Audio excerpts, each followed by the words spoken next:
يدخل التحرك العسكري للتحالف الدولي ضد قوات القذافي يومه السادس. لا شيء جذريا تغير على الأرض. الثورة التي بدأت سلمية قبل 6 أسابيع دخلت ما يشبه حرب استنزاف. قوات القذافي ما زالت تقصف المدنيين وتقطع عنهم الكهرباء والماء ومقومات الحياة، مثل ما يحصل في مصراتة وجدابية وغيرهما. أكثر من ذلك، خرقت هذه القوات الحظر الجوي وأرسلت طائرة حربية أسقطتها مقاتلات فرنسية في مطار مصراتة التي عادت لتتصدر الأحداث. لا صور جديدة من المدينة التي يحاول الثوار بسط سيطرتهم عليها. قالوا إنهم قتلوا 30 قناصا وإن البوارج التابعة للقوات الحكومية غادرت الميناء، بينما واصلت قوات القذافي في الداخل قصف المدنيين واتخاذ السكان دروعا بشرية، خاصة في شارع طرابلس. سكان تلك المناطق نزحوا عنها، لكن لا زال يوجد عدد منهم في بيوتهم رفضوا مغادرة هذه المساكن.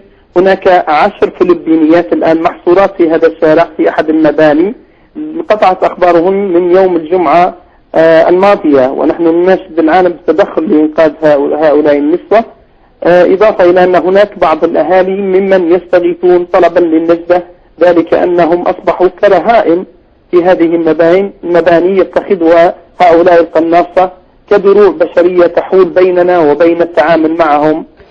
في جدابية، وهي مدينة مهمة في الطريق نحو سرت، قال مراسل الجزيرة إن معارك عنيفة دارت بين الثوار وقوات الكتائب الأمنية.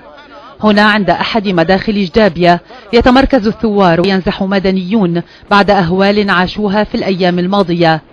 يقول مراسل الجزيرة إن قوات القذافي تتفاوض للانسحاب من مواقعها.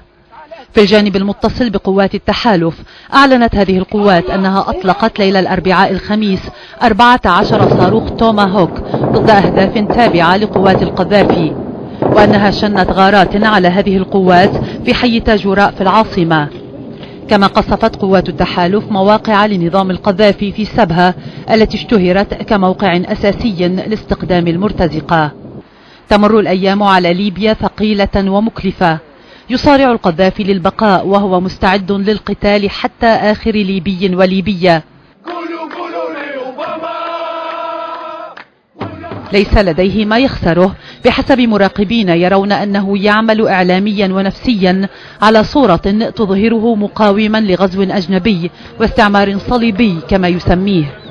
هو نفسه من كان قد خرج على شعبه الثائر يتوعده بالملايين الزاحفة من الأمم الأخرى لقمعه.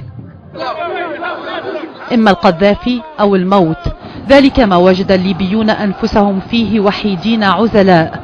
لا غرو بعد ذلك أن تجد علم فرنسا مثلا يرفرف في الساحات، وأن يشكر رئيسها في قلب بنغازي.